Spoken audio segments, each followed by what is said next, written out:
ইবনে কাবকে বলছিলেন যে কাব বলো তো ইত্তাকুল্লাহ, আল্লাহর ভয়টা কিরকম? কাব হযরত ওমরে ফারুক আজমকে বলল যে চতুর্দিকে তারকাটা দিয়ে ঘেরা আছে, কিন্তু কোনো কারণে আমাকে ভিতরে ঢুকতেই হবে। খুঁজতে খুঁজতে পাইলাম ছোট একটা জায়গা, কোনো রকম ঢোকা যায়। এই জায়গা দিয়ে ঢুকতে গেলে আমাকে অত্যন্ত আঁটো হয়ে, যাতে করে বেশিভাবে জোরালোভাবে ঢুকতে গেলে উপরে কাটা লাগতে পারে, নিচে তার কাটা আছে, ডানে বামে তার কাটা আছে, এই তার কাটা লাগতে পারে। এই জন্য তার কাটা যাতে আমার গায়ে না লাগে, যেভাবে আঁটো হয়ে আমি ঢুকতে পারবো, এর নাম হচ্ছে তাকওয়া। পেয়ারে হাজিরিন, তো হাসনা শব্দের অর্থ আরেকটা পাইলাম যে তাকওয়া। এরপরে আমরা বলি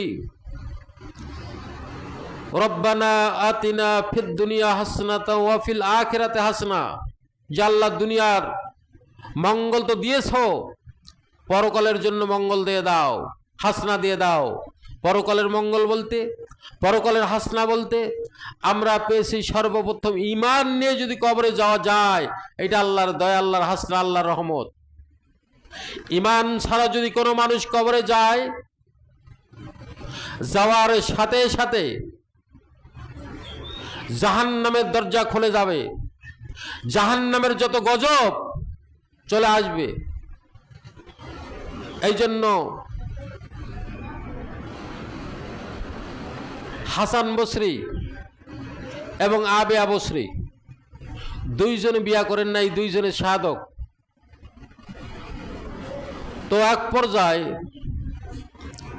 হাসান বসরি আবেয়া বসরিকে প্রস্তাব করলো যে আমি তোমাকে বিয়া করতে চাই। ভালো করে বোঝেন। আবেয়া বললেন ঠিক আছে, বিয়ার প্রস্তাবে রাজি হয়ে গেলাম, কিন্তু আমার মধ্যে যে একটা ভয় কাজ করতেছে, এই ভয়টা যদি সেরে দিতে পারো তাহলে বিয়াতে বসবো। তা বলুন কি ভয়? বলে আমি ঈমান নিয়ে কবরে যেতে পারবো কিনা এই ভয় হয়। যখন গভীর রাতে আল্লাহর দরবারে আমি দরখাস্ত পেশ করি, আমার মৌতের কথা স্মরণ হয়ে যায়, তখন আমার প্রতিটা লোম থেকে ঘাম বের হয় শুরু হয়ে যায়, আমি অস্থিরতা ভাব অর্জন করে ফেলি। ও মহতারাম বন্ধুবর, তুমি যদি আমাকে বিবাহ করতে চাও আমার দুঃখ নাই, কিন্তু আল্লাহর ভয়, এই যে মৌত হবে, মৌতের ভয়, ঈমান নিয়ে কবরে যেতে পারবো কিনা এইটা যদি আমার অন্তর থেকে দূর করে দিতে পারো, তাহলে তোমার বিয়াতে আমি রাজি হতে পারবো। হাসান বসরি বলল যে ম্যাডাম, এই চিন্তা তো আমারও তো এই চিন্তা। আজকে কোনো মানুষ, সে গরিব হোক আর কোটিপতি হোক, চৌকিদার হোক আর দফাদার হোক, প্রতি অবস্থায় যদি মানুষের চিন্তা থাকতো যে মৌত যে হবে, মালাকাল মৌত যে আসবে, কখন আসবে, কোন সময় আসবে যদি জানি না, এই মৌতের সময় আমি ঈমান নামের দৌলত নিয়ে কবরে যেতে পারবো কিনা, আল্লাহর আদালতে হাজিরা দিতে পারবো কিনা, এই চিন্তা যদি মানুষের মধ্যে থাকে, আল্লাহর জাতের কসম করে বলছি, একটা মানুষ থাকতো না, সবাই আল্লাহর ওলিতে পরিণত হয়ে যাইতো। বলি সুবহানাল্লাহ।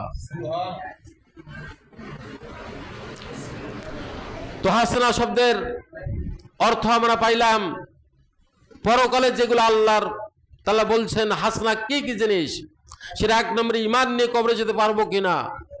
দুই নম্বর হাসনা হচ্ছে কবর, কবরে তিনটা প্রশ্ন হবে, তোমার রবকে। দুই নম্বর প্রশ্ন হবে তুমি কোন বিধান মেনেছো, কালমাস লেলিল না মানুষের কোনো মতবাদকে স্বীকার করেছো। এরপরে প্রশ্ন হবে হাজার রাজুলন রসুল চলে আসবেন, যে এটা লোকটা কে তুমি চেনো। যখন মানুষকে দুনিয়াতে প্রেরণ করা হয়নি, আদমকে সৃষ্টি করা হয়নি, দুনিয়াতে পাঠানো হয়নি, তার হাজার হাজার বছর আগে লৌহ মাহফুজে রূহ জগতে আলমে আরওয়ায় মিটিং করলেন আল্লাহ রাব্বুল আলামিন, ডাক দিলেন সমস্ত রূহদেরকে আলমে আরওয়ার মধ্যে, যে আমি কি তোমার প্রভু, আলাস্তু বিরাব্বিকুম, আমি কি তোমার প্রভু, সেই সময় আমরা সমস্ত মানুষ এক বাক্যে স্বীকার করেছি, কালু বালা, হ্যাঁ আপনি আমার প্রভু। আর এই যে প্রভু স্বীকারোক্তি দিয়েছি রূহ জগতে, সেইটাকে আল্লাহ রাব্বুল আলামিন পরীক্ষা করার জন্যই কিছুদিনকার জন্য দুনিয়াতে পাঠালেন, যে যাও দেখি বান্দা কতটুকু আমাকে মানো। দুনিয়াতে কিছুদিন থাকার পরে এক পর্যায়ে দেখা যায় টাকার জন্য, এক পর্যায়ে দেখা যায় ব্যবসার জন্য, এক পর্যায়ে দেখা যায় লোভের জন্য আল্লাহকেও মাইনাস করে ফেলেছি, যার ফলে মাইনাস করতে করতে এরকম পর্যায়ে হয়ে গেছে, যার ফলে যখন কবরে চলে আসছে রূহ জগতের, ওই যে প্রচন্ন কবরে কিন্তু কোনো নামাজের হিসাব হবে না। ভালো করে শুনুন, রোজা ছিলেন রোজার হিসাব হবে না, জাকাত দিয়েছেন জাকাতের হিসাব হবে না, এক কথা আমলের হিসাব কিয়ামতের ময়দানে হবে। আর শুধু কবরে যাইয়াই তাওহীদের হিসাব, একাত্মবাদের হিসাব, আপনি আল্লাহকে কতটুকু মেনেছেন, এইটার হিসাব দিয়েই কবরে থাকার লাগবে। আজকে রিসালাতের হিসাব হবে দুনিয়া কবরে যাওয়ার সাথে সাথে, আর আমলের হিসাব হবে হাশরের ময়দানে।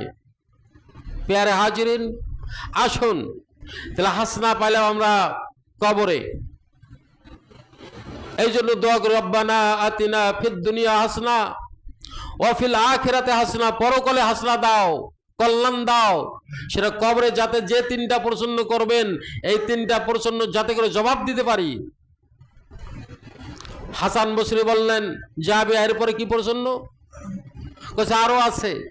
কবরে যখন মানকেরিনাকে চলে আসবে, আমি যখন চিন্তা করি যে কবরে আমি সওয়ালের উত্তর দিতে পারবো কিনা, আমি আল্লাহ রাব্বুল আলামিনকে চিনতে পারবো কিনা, এই চিন্তায় যখন অস্থির হয়ে যায়, আমি আর দুনিয়ার কোনো হুঁশ থাকে না। তুমি যদি আমার এই ভিতর থেকে কবরের এই সওয়াল, এই প্রশ্ন, এই কথাটাই আমার অন্তর থেকে মুছে দিতে পারো, আমি বিয়াতে রাজি হব। হাসান বললেন, এই কথা তো আমারও। শুধু কি তাই, মিজান শুনেছেন আপনারা, পাল্লা দিয়ে নেপা হবে পাপ এবং বদি, পাপ পুণ্যর বিচার হবে। ওই সময় চিন্তা হবে কি অবস্থা হবে। এরপরে পুল চেরাত, যে রাস্তার হবে, যে পুল, নিচে থাকবে জাহান্নামের আগুন দাউ দাউ করে জ্বলছে, চুলের চেয়ে চিকন, তরবার চেয়ে ধার, 70 বছরের রাস্তা হবে।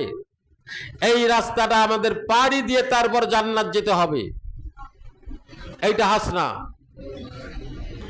এরপর আল্লাহ রাব্বুল আলামিন এই হাসনা আরো দিয়েছেন বিনা হিসাবে জান্নাত। বলি সুবহানাল্লাহ।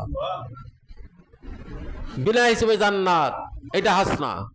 তাহলে আমরা দুনিয়ার হাসনা বুঝলাম, কোরআনুল কারীম, পিতামাতার খেদমত, কোরআনকে শিক্ষা করা, কোরআনকে বাস্তব প্রতিফলন করা, কোরআন অনুযায়ী চলা, আর কবরে পেলাম ঈমান, কবর, হাসর, মিজান, ফুলসিরাত এবং বিনা হিসেবে জান্নাত, এর নাম হাসানাত।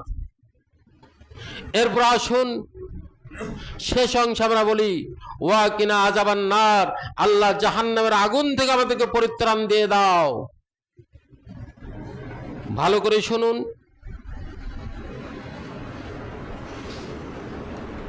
সূরা হুমাজায় আছে যে হুমাজা একটা জাহান্নামের অংশ, যেটা আগুন দিয়ে প্রজ্বলিত, ডানে আগুন, সামনে আগুন, পিছনে আগুন, উপরে আগুন, চতুর্দিকে আগুন বেষ্টন করে আছে। এই জাহান্নামে কারা থাকবে? যারা গীবত করে, পরনিন্দা করে, চকলখুরি করে, বিশেষ করে এই মোবাইল এবং ইউটিউবেরা কত বক্তাকে কাটছাট করে, কত কি করছে, এরা সেই হোতামা নামে জাহান্নামে যাওয়ার লাগবে। প্যারে হাজিরে আসুন,